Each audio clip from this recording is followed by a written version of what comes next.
देश की आजादी के खिलाफ और भारत के विभाजन के लिए जिम्मेदार व्यक्ति के नाम पर विश्वविद्यालय बनाने वाले व्यक्ति को। और एक बात और सुन लीजिए योगी जी, एक ऐसे देशभक्त, एक राष्ट्रीय आंदोलन के एक ऐसे व्यक्ति पर लांछन लगा रहे हैं, इल्जाम लगा रहे हैं कि जिसने अपने पूरा जीवन जो है इस देश के लिए कुर्बान कर दिया। उस मौलाना मोहम्मद अली जौहर के ऊपर आप आरोप लगा रहे हैं कि उन्होंने पाकिस्तान बनाया। दोस्तों, जौहर यूनिवर्सिटी पर जो बुलडोजर की कार्रवाई होनी थी वो तो थम चुकी है, लेकिन जौहर नाम पर बवाल मचा हुआ है। असल में सीएम योगी का एक बयान काफी वायरल है, पहले वो सुनिए, फिर आपको बताएंगे आखिर कौन है जौहर। देश की आजादी के खिलाफ और भारत के विभाजन के लिए जिम्मेदार व्यक्ति के नाम पर विश्वविद्यालय बनाने वाले व्यक्ति को समाजवादी पार्टी आज पैरोकार बनती है कि हम आएंगे तो उसको गृह मंत्री बनाएंगे।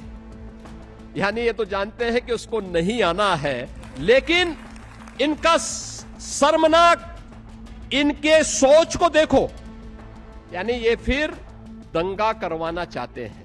दोस्तों, तो सुन लिया आपने। अब सवाल यह है कि आखिर कौन है मोहम्मद अली जौहर, जिनके नाम पर आजम खान ने रखा यूनिवर्सिटी का नाम। असल में दोस्तों, इस यूनिवर्सिटी का नाम फेमस स्वतंत्रता सेनानी मौलाना मोहम्मद अली जौहर के नाम पर रखा गया है। उन्होंने ब्रिटिश हुकूमत के विरोध में कई आंदोलनों की शुरुआत की थी। मोहम्मद अली जौहर का जन्म 1878 में भारत के रामपुर में हुआ था। एक किताब है सीरत मोहम्मद अली जौहर, उसमें उनके बारे में लिखा है, वे पठानों के एक अमीर और पढ़े लिखे परिवार से थे और रोहिल्ला जनजाति के यूसुफ जई कबीले से ताल्लुक रखते थे। मोहम्मद अली जौहर ने छोटी उम्र में ही पिता को खो दिया था। उनकी मां आबादी बानो बेगम की कोशिशों से उनको अच्छी शिक्षा मिल सकी। उनकी मां बी अम्मा के नाम से काफी मशहूर थी। मोहम्मद अली जौहर एक बेहतरीन लेखक और वक्ता थे। भारत की आज़ादी के मकसद के लिए उनका अटूट संकल्प, जोश और देश की आज़ादी पाने के लिए उनकी लगन ने उन्हें अपने देशवासियों का सम्मान और प्यार दिलाया। उन्होंने 14 जनवरी 1911 को कलकत्ता से अंग्रेजी में अपना मशहूर साप्ताहिक अखबार दी कॉमरेड भी शुरू किया। दी कॉमरेड कम वक्त में तेजी से लोकप्रिय हो गया था। बाद में 1913 में उन्होंने उर्दू भाषा का दैनिक अखबार हमदर्द भी निकालना शुरू किया। हालांकि बाद में ब्रिटिश हुकूमत ने इन अखबारों को बंद करा दिया था। उस वक्त लोग ये भी मानते थे कि मोहम्मद जौहर अली जो है वो महान पत्रकार और क्रांतिकारी हैं। साल 1920 में अलीगढ़ में जामिया मिलिया इस्लामिया की स्थापना करने वालों में से भी वो एक थे। उनका कहना है कि वो पहले भारतीय हैं, इसके बाद भी भारतीय हैं और आखिर में भी कुछ और नहीं बल्कि भारतीय ही हैं। खिलाफत सम्मेलन की एक बैठक में भड़काऊ भाषण देने के आरोप में ब्रिटिश अधिकारियों ने उन्हें गिरफ्तार कर लिया और 2 साल की जेल की सजा सुनाई।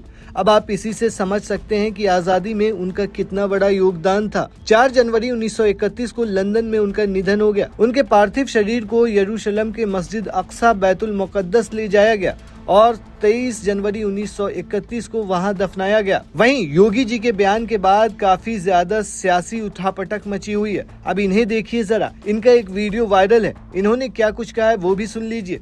एक ऐसे देशभक्त, एक राष्ट्रीय आंदोलन के एक ऐसे व्यक्ति पर लांछन लगा रहे हैं, इल्जाम लगा रहे हैं कि जिसने अपने पूरा जीवन जो है इस देश के लिए कुर्बान कर दिया और मरा भी ऐसी मौत के जो लोगों ने याद रखी है हमेशा। यानी मौलाना मोहम्मद अली जौहर जो इंग्लैंड से पढ़ के आए, ऑक्सफोर्ड से, आप लोग सोच नहीं सकते हैं बन भग के कहां से पढ़कर आ रहे हैं, कितना पढ़ के आ रहे हैं। उनकी अंग्रेजी ऐसी थी कि अंग्रेज हैरान होते थे कि ऐसी उम्दा अंग्रेजी कैसे कोई लिख सकता है, हिंदुस्तानी कैसे कर सकता है। वो चाहते तो जिंदगी भर पैसा कमाते, ऐश करते, लेकिन नहीं, उन्होंने अपनी जिंदगी कुर्बान कर दी इस देश के लिए। और महात्मा गांधी आए तो महात्मा गांधी के कंधे से कंधा मिला के उन्होंने पूरा आंदोलन, नॉन कॉपरेशन मूवमेंट पूरा छेड़ा हिंदुस्तान के अंदर, दिन रात एक कर दिया। और उनकी माँ ने कहा, बेटा, दोनों बेटे थे शौकत अली और मोहम्मद अली, कि बेटा झुकना मत, कभी अंग्रेज के सामने जेल जाना है जाओ, कितनी बार जाना है जाओ, तुम्हारी माँ जिंदा है, माँ माफ नहीं करेगी अगर तुमने कभी भी अंग्रेज से माफी मांगी। तो ये वो थे जो कभी माफी नहीं मांगते। उस मौलाना मोहम्मद अली जौहर के ऊपर आप आरोप लगा रहे हैं कि उन्होंने पाकिस्तान बनाया।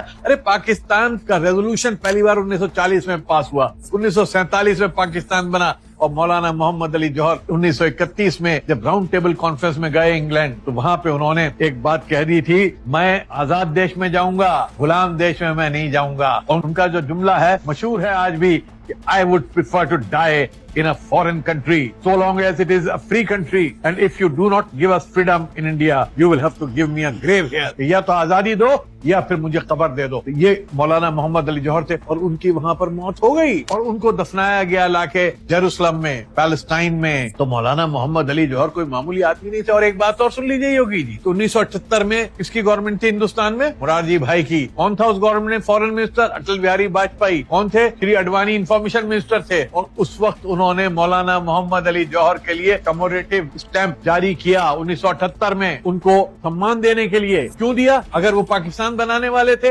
वहीं जरा इस ट्वीट को देखिए। योगी जी, हिंदू मुस्लिम और घृणा के चक्कर में हमारे स्वतंत्रता सेनानियों का अपमान मत कीजिए। मोहम्मद अली जौहर के नाम पर तो आपके प्रेरणा पुरुष अटल अडानी जी ने 1978 में डाक टिकट जारी किया। उनका निधन 1931 में ही हो चुका था। तो पाकिस्तान बनाने के लिए मोहम्मद अली जौहर कैसे जिम्मेदार थे? खैर दोस्तों, इस वीडियो को ज्यादा से ज्यादा शेयर करें ताकि लोगों तक सच्चाई पहुँचे।